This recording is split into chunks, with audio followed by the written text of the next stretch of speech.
नमस्कार दोस्तों, मेरे चैनल रामेश्वरम भक्ति चैनल में आप सभी का हार्दिक स्वागत है। जय श्री कृष्णा। आप सभी को बसंत पंचमी की ढेरों शुभकामनाएं। आज हम बात करेंगे कि बसंत पंचमी का त्यौहार कब मनाया जाएगा, आने वाली बसंत पंचमी कब है 2025 में, और पूजा विधि क्या होनी चाहिए, किस समय आप पूजा करें माँ सरस्वती की, और बसंत पंचमी का त्यौहार क्यों मनाया जाता है। ऐसा कहा जाता है कि इस दिन माँ सरस्वती का जन्म हुआ था। बसंत पंचमी के दिन क्या करना चाहिए, क्या दान पुण्य करना चाहिए, बसंत पंचमी पर शादी विवाह की विशेष रूप से चर्चा क्यों की जाती है, क्यों मनाया जाता है। इस दिन का किया हुआ शादी विवाह का कार्य बहुत ही अधिक लाभकारी होता है। क्या महिमा है, इस दिन की संपूर्ण जानकारी आपको आज के इस वीडियो के माध्यम से हम आपको प्रदान कराएंगे। माँ सरस्वती की कृपा प्राप्त करने के लिए और अपने सभी मनोरथ को सिद्ध करने के लिए, मनोकामना पूर्ति के लिए कृपया कमेंट्स बॉक्स में जय माँ सरस्वती या जय श्री कृष्णा जरूर लिखिए। इससे आपके बच्चों की बुद्धि विवेक अच्छी रहेगी। तो चलिए सारी महत्वपूर्ण जानकारी हम लोग प्राप्त करते हैं और सभी बातों को जानते हैं। दोस्तों, आने वाली बसंत पंचमी की माघ मास के शुक्ल पक्ष की पंचमी तिथि को बसंत पंचमी कहा जाता है और इसी दिन बसंत पंचमी का त्यौहार मनाया जाता है। इस दिन माँ सरस्वती की पूजा की जाती है। इसी दिन से बसंत ऋतु की शुरुआत होती है। बसंत पंचमी का दिन माँ सरस्वती को समर्पित है। इस दिन माँ सरस्वती की पूजा अर्चना की जाती है। माता सरस्वती को ज्ञान, संगीत, विज्ञान और शिल्प कला की देवी माना जाता है। इस दिन को श्री बसंत पंचमी और सरस्वती पूजन के नाम से भी जाना जाता है। बसंत पंचमी का दिन सभी शुभ कार्यों के लिए उपयुक्त माना गया है। इसी कारण से बसंत पंचमी के दिन जो बूझ अनबुझ सावे के तौर पर भी मनाया जाता है। ऐसा माना जाता है कि यदि किसी के नाम से कभी कोई मुहूर्त ना बन रहा हो तो शादी विवाह के लिए यह दिन सबसे शुभ होता है। इसमें कोई भी मुहूर्त दिखवाने की जरूरत नहीं पड़ती। किसी वर या कन्या से मुहूर्त ना बन रहा हो तो उनका विवाह बसंत पंचमी को कर देना चाहिए। यह एक अबूझ दिन होता है। इस दिन मुहूर्त देखने की भी आवश्यकता नहीं होती है। इतना पवित्र और इतना महत्वपूर्ण दिन होता है बसंत पंचमी का। यह माघ मास के शुक्ल पक्ष की पंचमी तिथि का दिन, इस दिन को नवीन कार्यों की शुरुआत के लिए सर्वोत्तम दिन माना जाता है। इस दिन शादी विवाह, मुंडन, नामकरण, जन्म कुंडली दिखवाना, शादी का कुंडली दिखवाना, वर वधू का कुंडली दिखवाना, गन्ना बनना बनवाना, गृह प्रवेश करना, खरीदारी की जाती है। अगर आपको मुहूर्त ना भी मिल रहा हो तो बिना मुहूर्त के भी आप यह सभी कार्य इस दिन निसंकोच कर सकते हैं। इसमें कोई सोचने की जरूरत नहीं है। ऐसा कहते हैं कि इस दिन विवाह के संबंध में बंधने वाले जातकों को सभी देवी देवताओं का आशीर्वाद प्राप्त होता है और जोड़े का संबंध 7 जन्मों तक रहता है। ऐसा माना जाता है कि बसंत पंचमी के दिन भगवान शिव और माता पार्वती का तिलकोत्सव हुआ था, उनका तिलक हुआ था। इसीलिए यह दिन शादी के लिए बहुत ही शुभ माना जाता है। हिंदू मान्यता के अनुसार बसंत पंचमी के दिन ही माँ सरस्वती का जन्म हुआ था।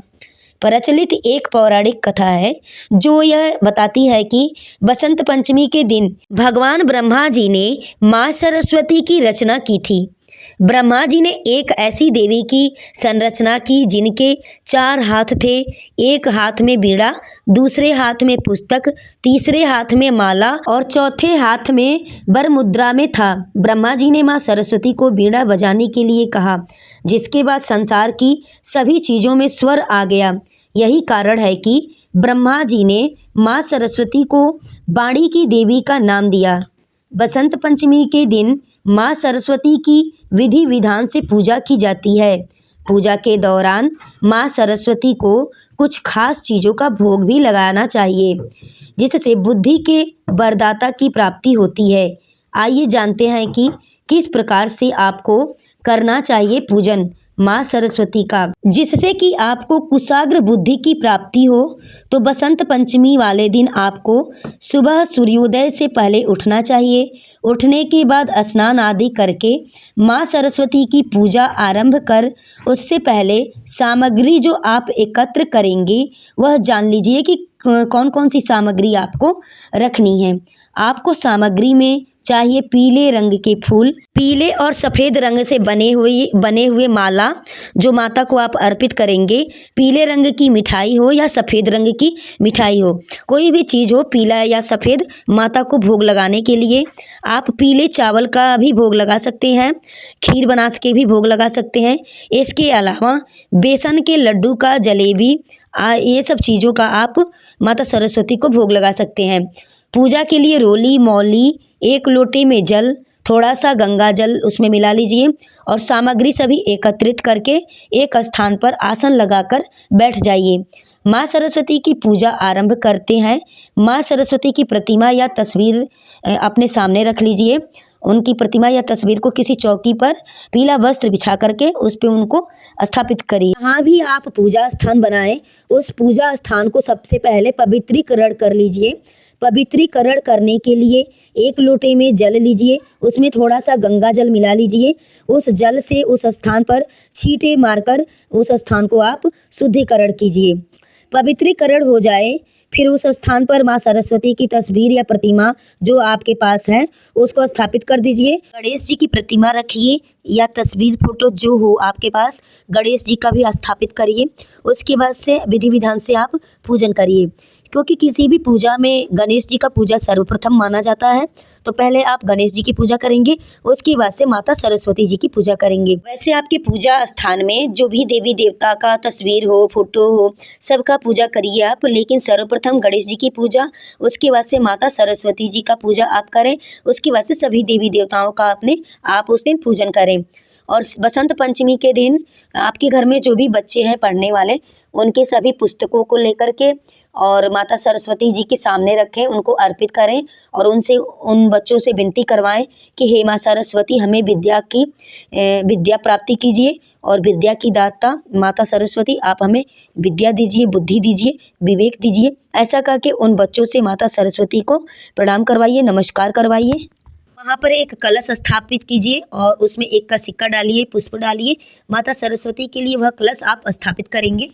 कलश में रोली डालें, चंदन डालें और उससे जो है कि माता सरस्वती का पूजा करें। वहाँ घी का दीपक लगाएं। अपने घर में बच्चों से पूजन करवाएं। ऐसा करने से बच्चों को माता सरस्वती जी का आशीर्वाद प्राप्त होता है। तो उनके एग्जाम में अच्छे नंबर आएंगे, अच्छे अंकों से परीक्षा को एग्जाम को वो लोग पास करेंगे और उनके जीवन में तरक्की होगी। उनके जो तरक्की के रास्ते हैं वह खुल जाएंगे, क्योंकि माँ सरस्वती विद्या की देवी है, बुद्धि की देवी है और उनके बिना, बुद्धि बिना, विद्या बिना जीवन मनुष्य का कभी भी आगे नहीं बढ़ता है। इसलिए माँ सरस्वती की आपको अवश्य आराधना करनी चाहिए और बच्चों को भी इनके लिए प्रेरित करना चाहिए करने के लिए। माता को पुष्प अर्पित करें, उनको धूप जला के दिखाएं और धूप दिखाइए, एक दीपक जलाइए, उसके नीचे चावल रख के उस दीपक को वही माता के सामने रख दीजिए। उससे दीप दिखाइए उनको और इस दीपक को उठाना नहीं है, इससे आरती नहीं करनी है। उस दीपक को सिर्फ वहाँ पे स्थापित कर देना है और आरती के लिए हम दूसरा दीपक प्रयोग में लाएंगे और धूप दिखाएंगे माता को, दीपक दिखाएंगे और नैवेद्य के रूप में माता को मिठाई अर्पित करेंगे। मिठाई में क्या, आप पीला भोग लगाएंगे। इस विधि से सरस्वती माता का पूजन करने के बाद से माता की वंदना करनी चाहिए। वंदना हम यहाँ से पढ़ते हैं, अगर आप साथ में बोल सकते हैं तो अच्छा है, अन्यथा आप हाथ जोड़कर माता से प्रार्थना करें। जो माता का स्तोत्र है उसको हम यहाँ से पढ़ रहे हैं। सरस्वती मया दृष्टा वीणा पुस्तक धारणीं हंसवाहन संयुक्ता विद्या दानम करो।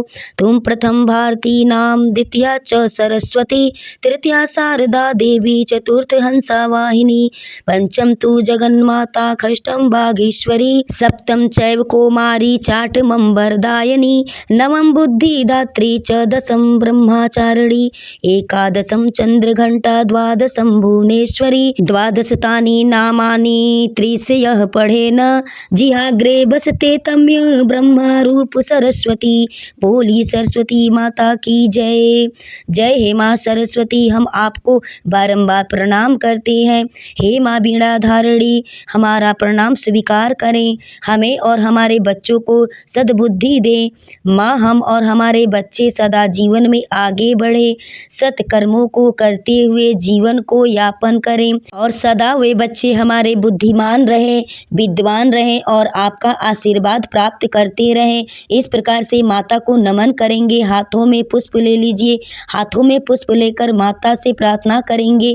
और आह्वान न जानामि न भोम जानामि न जानामि समताम परमेश्वरी। हे माँ, ना हम आपका आह्वान जानते हैं, ना पूजन करना जानते हैं, ना आपका विसर्जन करना जानते हैं।